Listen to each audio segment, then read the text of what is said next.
میں اپنے دل میں ہزاروں ارمان جگائے، آنکھوں میں ہزاروں سپنے لیے اپنے شوہر کا انتظار کر رہی تھی۔ میری ہتھیلیاں پسینے سے بھیگ رہی تھیں، دل بری طرح سے گھبرا رہا تھا۔ جوں جوں وقت بیت رہا تھا میری بے چینی میں اضافہ ہو رہا تھا۔ آدھی رات ہو گئی تھی اور ابھی تک میرے شوہر میرے کمرے میں نہیں آئے تھے۔ مجھے بہت ہی زیادہ بے چینی ہو رہی تھی۔ تبھی میرے کمرے کا دروازہ بند ہوا۔ میں کچھ اور سمٹ کر رہ گئی، شرما کر سر نیچے جھکا دیا۔ میں اپنے شوہر کے پاس آنے کی منتظر تھی، اس کے لبوں سے تعریف سننے کے لیے بے قرار تھی۔ آج سب نے میری بہت تعریف کی تھی، سب لوگوں نے کہا تھا کہ میں بہت خوبصورت لگ رہی ہوں۔ مجھے میرا شوہر دیکھتے ہی مجھ پر فدا ہو جائے گا، اور وہ مجھ پر فدا ہونے کے بجائے بیڈ کی دوسری سائڈ کی طرف گیا، وہاں سے تکیہ اٹھایا۔ اس کو دیکھ کر میں ہک دک رہ گئی۔ آخر مجھ سے بات کیے بغیر، مجھے دیکھے بغیر وہ تکیہ اٹھا کر کہاں جا رہا تھا؟ تبھی ایک حیرت انگیز منظر مجھے دیکھنے کو ملا۔ اس نے وہ تکیہ کمرے میں بنے ہوئے واحد روشن دان میں رکھ دیا، پھر کھڑکی اور دروازے کے پردے سیٹ کرنے لگا۔ دروازے اور کھڑکی کے پردوں تک تو بات سمجھ میں بھی آتی تھی، مگر اس نے روشن دان میں تکیہ کیوں رکھا تھا؟ یہ سوچ کر میں حیران ہو رہی تھی۔ خاموشی سے یہ ساری کارروائی کرنے کے بعد وہ میرے پاس آ کر بیٹھ گیا۔ تبھی میں نے اس سے پوچھا کہ روشن دان میں تکیہ آپ نے کیوں رکھا ہے؟ مگر وہ مجھے کوئی ٹھوس وجہ بتائے بنا ٹالنے لگا۔ مگر میں بری طرح سے چونک گئی تھی۔ اگر کوئی خاص وجہ نہیں ہے تو پھر آپ نے ایسا کیوں کیا؟ مجھے بالکل بھی یہ بات سمجھ نہیں آ رہی۔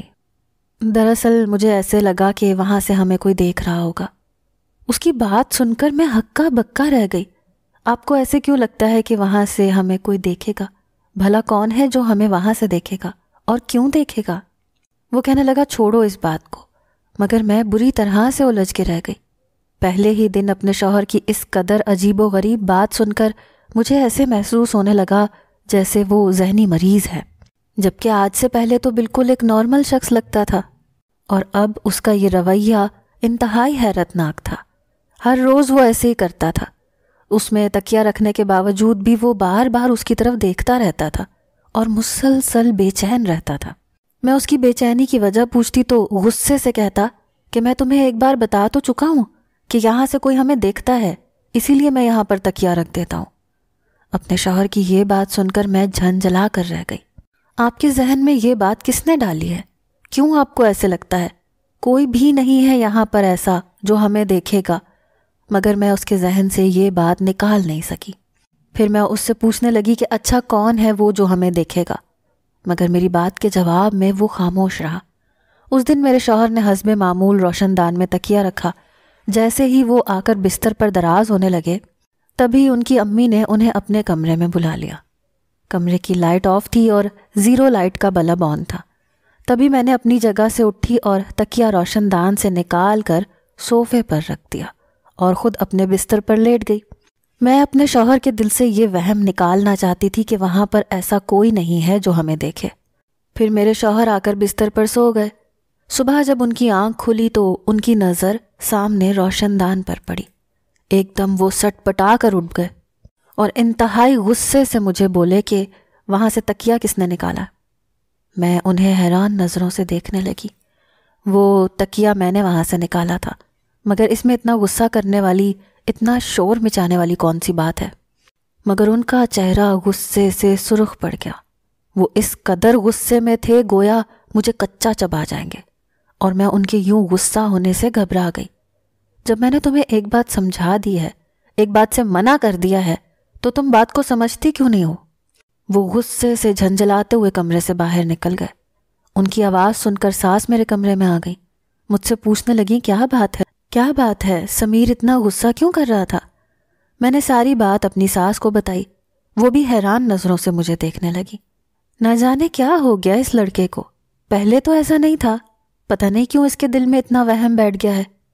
میں بھی اپنے شوہر کو وہمی اور نفسیاتی سمجھتی تھی، مگر جب میں ان کو باقی کے معاملات میں بالکل نارمل انداز میں دیکھتی تو میں یہ سوچنے پر مجبور ہو جاتی کہ وہ صرف اسی بات میں ایسے وہم کیوں کرتے ہیں۔ مجھے کچھ سمجھ میں نہیں آتا تھا کہ میں ان کے دل سے یہ وہم کیسے نکالوں۔ پھر میں اپنا ذہن بدلنے کے لیے اپنے میکے آ گئی۔ یوں بھی میرا میکہ اور سسرال ایک ہی تھا۔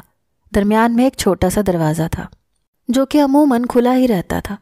جب میرا دل کرتا تھا میں یہاں سے وہاں چلی جاتی تھی۔ میرا سسرال میرے تایا ابو کا گھر تھا۔ میرے شوہر میرے سب سے بڑے تایا ابو کے بیٹے تھے جو کہ سب سے ذمہ دار اور لائق فائق تھے۔ اماں کی طرف آئی تو انہوں نے میرا اداس چہرہ دیکھا تو وہ بھی پریشان ہو گئی۔ کہنے لگی کیا بات ہے، جب سے تمہاری شادی ہوئی ہے تم عجیب سی شکل بنائے رکھتی ہو، کیا سمیر کے ساتھ تمہاری کوئی لڑائی ہوئی ہے؟ اب میں اماں کو کیا بتاتی؟ اماں کو میں نے ٹال دیا اور کہا کہ بس سر میں درد ہو رہا ہے، جبکہ میری چھوٹی بہن مجھے غور سے دیکھ رہی تھی۔ وہ کریدنے والے انداز میں میرے پاس آ کر بولی، ویسے آپ سمیر بھائی کے ساتھ خوش تو ہیں نا؟ وہ آپ سے پیار کرتے ہیں، آپ کی بات مانتے ہیں؟ اس کا یوں بڑی عورتوں کی طرح مجھ سے فری ہونا مجھے بالکل بھی پسند نہیں آیا۔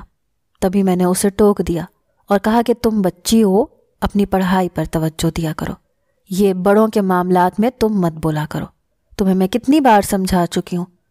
تو وہ منہ بسورتے ہوئے وہاں سے اٹھ کر چلی گئی۔ اماں مجھے کہنے لگی وہ تمہاری چھوٹی بہن ہے، اسے پیار سے بھی تم سمجھا سکتی ہو، غصہ کیوں کرتی ہو تم؟ پتہ نہیں جب سے تمہاری شادی ہوئی ہے تمہیں کیا ہو گیا ہے۔ اماں نے حسب معمول شکوے شکایات کرنی شروع کر دیں تو میں وہاں سے اٹھ کر واپس آ گئی اور آ کر اپنے کمرے میں لیٹ گئی۔ ذہن میں ابھی تک سمیر کی ہی باتیں سوار تھیں۔ اب میں سنجیدگی کے ساتھ سوچنا شروع ہو گئی تھی کہ آخر سمیر کو ایسا کیوں لگتا ہے۔ میں اس وہم کو دور کرنے کے طریقے سوچنے لگی۔ تبھی میرے ذہن میں خیال آیا کہ رات کو میں اسٹور میں جاؤں گی اور انہیں بتاؤں گی کہ یہاں پر کوئی بھی نہیں ہے، شاید اس طرح سے ان کا وہم دور ہو جائے۔ اور ایسا ہی ہوا۔ رات کو جب وہ سو گئے تو میں اپنی جگہ سے اٹھی اور جب میں اسٹور میں آئی تو یہ دیکھ کر میں ہکا بکا رہ گئی کہ اسٹور روم میں عین روشن دان کے نیچے ایک بڑا سا اسٹول پڑا ہوا تھا اور ایسے لگ رہا تھا جیسے کوئی اس اسٹول کے اوپر کھڑا تھا۔ میں حیران پریشان رہ گئی۔ اس کا مطلب تھا کہ میرے شوہر کو غلط فہمی نہیں تھی، بلکہ سچ میں یہاں پر کوئی تھا جو اس روشن دان سے کمرے میں دیکھ رہا تھا۔ غصے کی ایک شدید لہر میرے پورے وجود میں دوڑ گئی۔ آخر وہ کون تھا جو یہاں پر کھڑا ہو کر ہمارے کمرے میں دیکھ رہا تھا؟ کس کی اتنی ہمت ہو سکتی ہے؟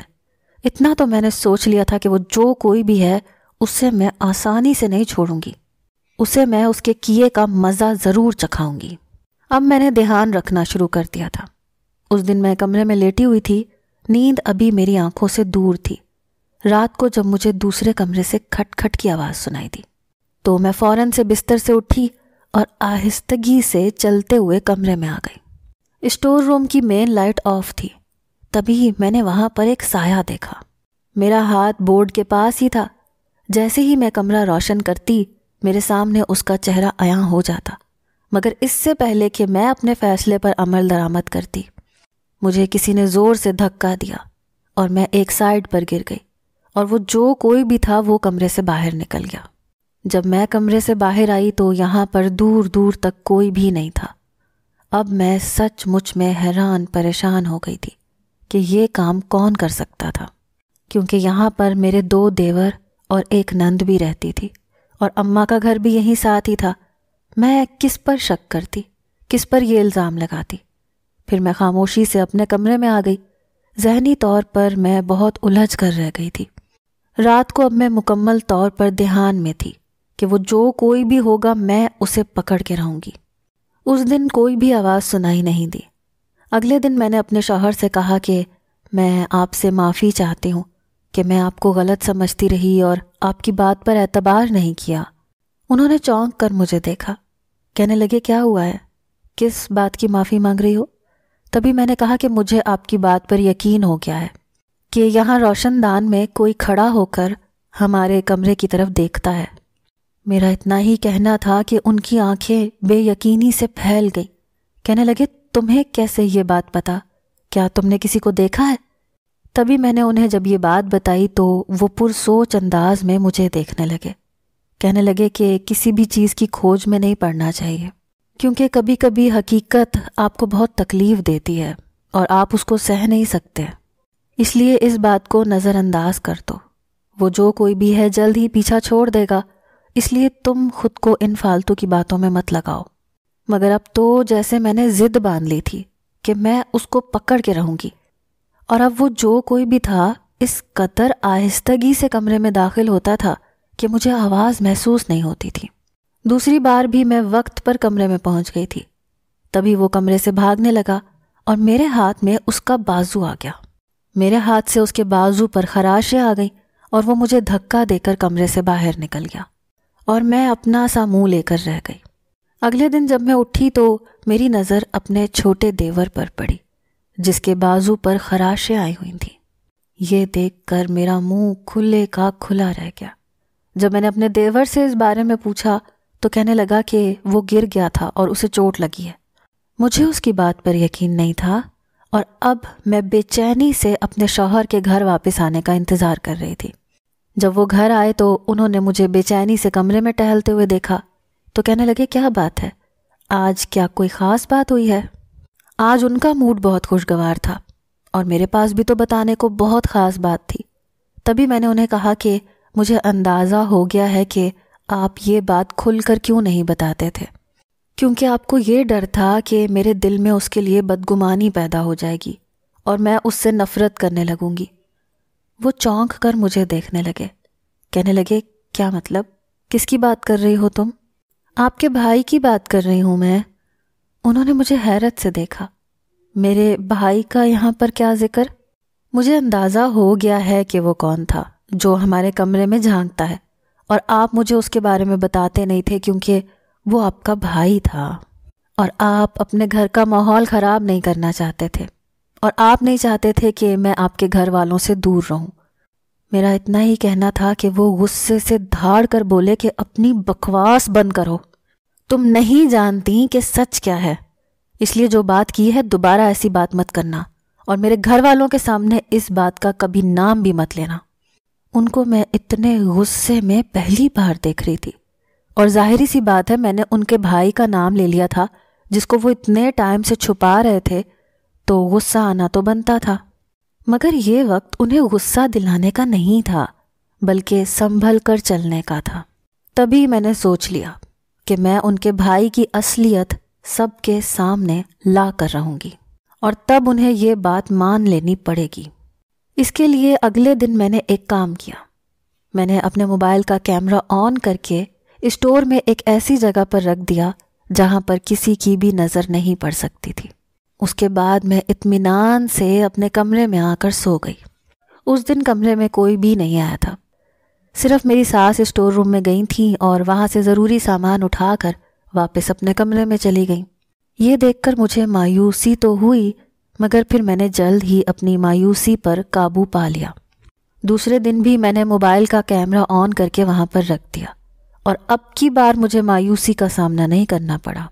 جب میں نے موبائل آن کیا تو پہلے تو کافی دیر تک مجھے کچھ نظر نہیں آیا، پھر اس کے بعد موبائل میں جس کا چہرہ مجھے نظر آیا اور اسے جو کچھ میں نے کرتے ہوئے دیکھا، اسے دیکھ کر میں ہک دک رہ گئی۔ میرا اوپر کا سانس اوپر اور نیچے کا سانس نیچے رہ گیا۔ اپنی آنکھوں پر یقین ہی نہیں آ رہا تھا۔ ایسا بھلا کیسے ممکن ہو سکتا تھا؟ کیا یہ ممکن تھا؟ یہ دیکھ کر میرے وجود میں تو گویا شرارے دوڑنے لگے تھے۔ میں اسی وقت اپنے میکے میں گئی۔ امی بازار گئی ہوئی تھیں اور گھر میں صرف علینا تھی۔ میں سیدھا اس کے کمرے میں گئی، ایک زوردار تھپڑ اس کے چہرے پر رسید کیا، اور ایک تھپڑ سے میرا دل نہیں بھر رہا تھا۔ پے در پہ کئی تھپڑ میں نے اس کے چہرے پر مارے۔ وہ غصے، حیرانگی اور دکھ کی ملی جلی کیفیت میں مجھے دیکھنے لگی۔ کیا ہو گیا ہے اپی؟ اب پاگل تو نہیں ہو گئی ہیں؟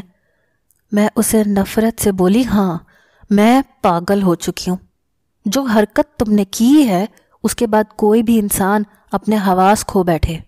اب کی بار وہ کچھ ڈر گئی، کہنے لگی، کیا ہوا ہے؟ کیا کیا ہے میں نے ایسا؟ تبھی میں نے کیمرہ آن کر کے اس کے سامنے رکھا اور اسے کہا کہ یہ کیا ہے؟ ایک پل کو اس کا چہرہ زرد پڑ گیا، آنکھوں میں بھی خوف نظر آنے لگا، مگر تھوڑی دیر بعد اس نے اپنے آپ کو نارمل کر لیا۔ کہنے لگی، آپ نے میرے حق پر ڈاکہ ڈالا ہے اور آپ کی وجہ سے میں اپنی خوشیوں سے دور ہو گئی ہوں۔ میں نے اسے بری طرح سے جھنجھوڑ دیا۔ تم کہیں پاگل تو نہیں ہو گئی ہو؟ کیا بات کر رہی ہو؟ کون سی خوشیاں میں نے تم سے چھینی ہیں؟ اور تمہیں شرم نہیں آئی شادی شدہ لوگوں کے کمرے میں یوں جھانکتے ہوئے؟ اگر سمیر تمہیں دیکھ لیتے تو تمہاری کیا عزت رہ جاتی ان کے دل میں؟ وہ سب کچھ جانتے ہیں، وہ بھی مجھے پسند کرتے ہیں، بس بیچ میں آپ آ گئی۔ انہیں پتہ ہے؟ یہ بات سن کر میں دہل کر رہ گئی۔ کیا پتہ ہے؟ کیا بول رہی ہو تم؟ اور وہ تمہیں پسند کرتے ہیں، یہ کس نے کہا تمہیں؟ تبھی امی اوپر سے آ گئی۔ انہوں نے مجھے غصے میں دیکھا تو کہنے لگی، کیا بات ہے، کیوں ہر وقت مرچیں چبائے رکھتی ہو؟ امی کے ساتھ خالہ بھی تھی، ان کے سامنے مجھے بات کرنا مناسب نہیں لگ رہا تھا۔ تبھی میں اپنے گھر واپس آ گئی۔ اس کے بعد امی کے گھر میں کافی سارے مہمان آئے ہوئے تھے۔ میں پھر اس ذکر کو چھیڑ ہی نہیں سکی اور بے صبری سے پھر اپنے شوہر کا انتظار کرنے لگی۔ شام کو جب واپس آئے تو آج پھر انہوں نے مجھے بے چینی سے ٹہلتے ہوئے دیکھا تو وہ سمجھ گئے کہ آج پھر کوئی بات ہوئی ہے، اور تبھی میں ان کے پاس جا کر بیٹھی تو وہ کہنے لگے کہ اب میرے بھائی کے بارے میں ایک لفظ مت کہنا، ورنہ مجھ سے برا کوئی نہیں ہوگا۔ میں نے کہا کہ نہیں، مجھے آپ کے بھائی کے بارے میں بات نہیں کرنی، کیونکہ مجھے اندازہ ہو گیا ہے کہ سچ کیا ہے۔ وہ مجھے سوالیہ انداز میں دیکھنے لگے۔ تم نے کون سی CID جوائن کر لی ہے جو ہر دوسرے دن کوئی نہ کوئی سچ معلوم ہو جاتا ہے؟ میں پھیکے سے انداز میں ہنس پڑی اور کہنے لگی کہ مجھے اندازہ ہو گیا ہے کہ ہمارے کمرے میں رات کو علینا دیکھتی تھی، مگر میں یہ نہیں سمجھ پا رہی کہ وہ ایسا کیوں کر رہی تھی۔ وہ کہتی ہے کہ آپ اسے پسند کرتے ہیں، تو کیا واقعی آپ اسے؟ میں نے بات ادھوری چھوڑ دی۔ کتنی دیر تک وہ مجھے سرد نگاہوں سے دیکھتے رہے۔ کہنے لگے، تمہیں یہ بات کیسے معلوم ہوئی؟ کیا تمہیں علینا نے خود یہ سب کچھ بتایا ہے؟ کیا کہا ہے اس پاگل نے تم سے؟ علینا نے مجھے کچھ نہیں بتایا۔ پھر میں نے ساری بات بتائی تو وہ کہنے لگے کہ تمہیں میں نے منع بھی کیا تھا کہ اس بات کی کھوج میں مت پڑو، مگر تم اس قدر ضدی ہو کہ جب کوئی بات تمہارے دل میں سما جائے تو تمہارے ذہن سے نکلتی نہیں ہے۔ خیر، جب تمہیں سب کچھ پتہ چل ہی گیا ہے تو پھر میں تمہیں پوری بات بتا دیتا ہوں۔ علینا کو میں شروع سے اپنی چھوٹی بہنوں کی طرح سمجھتا ہوں، اور تبھی میں اس سے پیار سے بات کر لیا کرتا تھا، اس کا خیال رکھ لیا کرتا تھا، کیونکہ میرے لیے وہ بالکل بچوں جیسی تھی۔ اور دوسرا، تمہارے رشتے کا بھی احساس تھا۔ تمہیں میں پسند کرتا تھا اور وہ تمہاری بہن تھی۔ تمہیں خوش کرنے کے لیے میں تمہارے چھوٹے بہن بھائیوں سے قریب تھا، ان کی فرمائشیں پوری کرتا تھا، ان کی ضدیں مانتا تھا۔ میں نہیں جانتا کہ کب علینا کے دل میں میرے لیے جذبات بدلنا شروع ہو گئے، اور اس دن جب امی نے میری اور تمہاری شادی کی بات کی، اس وقت میں اپنے کمرے میں بیٹھا اپنے دوست سے فون پر بات کر رہا تھا۔ سب لوگ تمہارے گھر میں تھے، گھر میں میرے علاوہ کوئی بھی نہیں تھا۔ تبھی علینا غصے سے بھری ہوئی آنسو بہاتے ہوئے میرے پاس آئی۔ اس کو دیکھ کر میں گھبرا گیا۔ اپنے دوست کی کال میں نے بند کر دی۔ میں نے علینا سے پوچھا کہ کیا بات ہے، کیوں تم اتنی گھبرائی ہوئی ہو، سب ٹھیک تو ہے؟ تو وہ میرے قریب ہو کر بیٹھ کر کہنے لگی کہ آپ ایسا کیسے کر سکتے ہیں؟ آپ تو مجھے پسند کرتے تھے، مجھ سے شادی کرنا چاہتے تھے، پھر آپ نے آپ ہی کے لیے رشتہ کیوں بھجوایا ہے؟ اس کی بات سن کر میں جیسے سانس لینا بھول گیا۔ میں نے اسے کہا کہ تم میری بہنوں جیسی ہو، میں تو تمہیں بچہ سمجھ کر تم سے ایسے ٹریٹ کر رہا تھا۔ میں نہیں جانتا کہ تمہارے دل میں میرے لیے ایسے جذبات کیوں پیدا ہو گئے۔ میرا اتنا کہنا تھا کہ وہ فوراً سے پھوٹ پھوٹ کر رو پڑی۔ کہنے لگی کہ آپ میرے علاوہ کسی اور سے شادی نہیں کر سکتے۔ اگر آپ نے آپ ہی سے شادی کی تو مجھ سے برا کوئی نہیں ہوگا۔ میں سب کو بتا دوں گی کہ آپ مجھے پسند کرتے ہیں، اور مجھے سمجھ نہیں آ رہا کہ بیچ میں آپ ہی کہاں سے آ گئی ہیں۔ علینا بالکل پاگل ہو چکی تھی، اسے کچھ سمجھ نہیں آ رہا تھا کہ وہ کیا کہہ رہی ہے، کیا کر رہی ہے۔ تبھی میں نے اسے بمشکل اپنے کمرے سے نکالا اور اسے کہا کہ اگر کسی نے دیکھ لیا تو نہ جانے کیا سوچے گا، تم اپنے گھر میں جاؤ، تمہاری امی تمہارا انتظار کر رہی ہوں گی۔ اسے کمرے سے نکالنے کے بعد میں بری طرح سے پریشان ہو گیا تھا۔ اگر وہ کسی اور کے سامنے یہ بات کہہ دیتی تو میرا اور تمہارا رشتہ کھٹائی میں پڑ جاتا۔ مجھے زیادہ فکر اسی بات کی تھی، اور پھر میں علینا سے بچنے لگا۔ میں جب اکیلا ہوتا وہ میرے پاس آ کر بیٹھ جاتی، مجھے کہتی کہ میں تمہارے ساتھ رشتہ ختم کر دوں اور اس کے ساتھ شادی کر لوں، یہاں تک کہ اس نے مجھے خودکشی کی بھی دھمکی دی۔ مگر میں یہ بات کسی کو بھی نہیں بتا سکتا تھا، نہ میں تمہیں دکھ دینا چاہتا تھا، نہ تمہاری امی کو۔ میں سمجھ گیا تھا کہ وہ بچی ہے، وہ اس وقت جذباتی ہو رہی ہے، وقت گزرے گا تو وہ سنبھل جائے گی اور اسے اپنی غلطی کا احساس ہو جائے گا، مگر جب تک وہ جذباتی کیفیت میں تھی اس کو سنبھالنا، سمجھانا بہت ضروری تھا۔ میں ہمیشہ اسے یہی بات سمجھاتا رہا کہ تم بہت چھوٹی ہو، میری بہنوں جیسی ہو۔ تبھی وقتی طور پر اس نے میرا پیچھا چھوڑ دیا، دوبارہ مجھ سے کوئی بات نہیں کی۔ میں سمجھ گیا کہ شاید وہ سنبھل گئی ہے، اس کی جذباتی کیفیت ختم ہو گئی ہے، مگر مجھے کیا پتا تھا کہ وہ ویسی کی ویسی ہی ہے۔ اس نے محض خاموشی اختیار کی تھی، اور جب میں نے تمہارے ساتھ شادی کر لی تو شادی والی رات کو وہ مجھے اکیلا پا کر کہنے لگی کہ وہ ہمارے درمیان میں ہونے والی تمام باتوں کو، تمام چیزوں کو ریکارڈ کرے گی اور نیٹ پر ڈال کر مجھے رسوا کرے گی۔ اس کی بات سن کر میں دنگ رہ گیا۔ وہ چھوٹی سی بچی تھی اور وہ اتنی بڑی بات کیسے کہہ سکتی تھی؟ وہ درپردہ یہ کہنا چاہ رہی تھی کہ میں تم سے فاصلے پر رہوں، تم سے تعلق نہ قائم کروں، کیونکہ وہ مجھے کسی اور کا ہوتا ہوا نہیں دیکھ سکتی۔ اور اس کی بات سن کر میرا منہ کھلے کا کھلا رہ گیا تھا۔ میں اس سے ایسی بات کی امید نہیں کر سکتا تھا۔ اگر میں اسے غصے سے ڈانٹتا تو وہ اور ضد میں آ جاتی۔ تبھی میں نے اسے سمجھایا کہ تم بچی ہو، تم اس طرح کی باتیں مت کیا کرو، مگر وہ نہ جانے کیوں سمجھ ہی نہیں رہی تھی۔ وہ کہنے لگی کہ اگر آپ نے آپی کو ہاتھ بھی لگایا، ان کے قریب گئے، تو یہ تمام چیزیں ساری دنیا دیکھے گی۔ اسی لیے میں اس جگہ پر وہ تکیہ رکھ دیا کرتا تھا۔ میں تمہیں یہ بات اس لیے نہیں بتانا چاہتا تھا کیونکہ میں نہیں چاہتا کہ تم دونوں بہنوں کے درمیان میں دوری پیدا ہو، اور اب جب تمہیں یہ سب کچھ پتہ چل ہی گیا ہے تو اپنا دل بڑا کرنا اور اپنا ظرف وسیع رکھو۔ اس کی غلطیوں کو، اس کی نادانیوں کو نظر انداز کر دو جیسے میں کر رہا ہوں، اور اس بات پر یقین رکھو کہ وہ میری بہنوں جیسی ہے، میں کبھی بھی اس پر بری نظر نہیں ڈالوں گا۔ مجھے اپنے شوہر پر یقین تھا کہ وہ جو کہہ رہے تھے وہ سچ تھا، اور ویسے بھی وہ کردار کے بہت اچھے انسان تھے، اور اب تو ان کا مقام میرے دل میں اور بھی بلند ہو گیا تھا۔ اگر ان کی جگہ پر کوئی اور ہوتا تو علینا سے ضرور فائدہ اٹھاتا، مگر انہوں نے ایسا نہیں کیا تھا۔ علینا پر مجھے بے تحاشا غصہ آ رہا تھا، اور میں انتظار کر رہی تھی کہ کب گھر سے مہمان رخصت ہوں اور میں جا کر اس کے کان کھینچوں۔ اگلے دن جب سب لوگ چلے گئے تو اکیلے پا کر میں نے اس کو آڑے ہاتھوں لیا۔ تبھی امی کچن میں تھی، وہ کھانا بنا رہی تھی۔ میں نے علینا سے کہا کہ تمہاری ہمت کیسے ہوئی یہ سب کرنے کی؟ وہ میرے شوہر ہیں، اور دوبارہ تم نے ایسی بات کی تو مجھ سے برا کوئی نہیں ہوگا۔ وہ میری بات سن کر پہلے تو رونے لگی، پھر ہذیانی انداز میں چیخنے لگی۔ وہ مجھے پسند کرتے تھے، مجھ سے شادی کرنا چاہتے تھے، تبھی تو میری چھوٹی چھوٹی ضرورتوں کا خیال رکھتے تھے، میری فرمائشیں پوری کرتے تھے، مگر آپ بیچ میں آ گئی، آپ کی وجہ سے وہ دور ہو گئے۔ نہ جانے آپ نے ایسا کیا جادو کر دیا ان پر کہ وہ آپ کے اسیر ہو کر رہ گئے ہیں، حالانکہ میں آپ سے زیادہ خوبصورت ہوں۔ یہ آوازیں سن کر امی بھی کمرے میں آ گئی، حیران پریشان نظروں سے ہم دونوں کو دیکھنے لگی۔ تبھی میں نے امی کو کہا کہ دیکھ لیں اپنی لاڈلی کے کارنامے۔ اب یہ سب کچھ امی کو میں نے بتایا تو وہ بھی حیران پریشان رہ گئیں۔ انہیں بھی علینا سے اس بے وقوفی کی امید نہیں تھی، مگر جب علینا کی بات سب کے سامنے آ گئی تو وہ تو جیسے بالکل شیر ہو گئی۔ ابو کو بھی بہت غصہ تھا، انہوں نے علینا سے بات کرنا چھوڑ دیا تھا، لیکن اس کو تو جیسے کوئی فرق ہی نہیں پڑتا تھا۔ اس کے دل سے ڈر اور خوف نکل گیا تھا۔ اب امی اس کی وجہ سے بہت پریشان رہنے لگی تھیں۔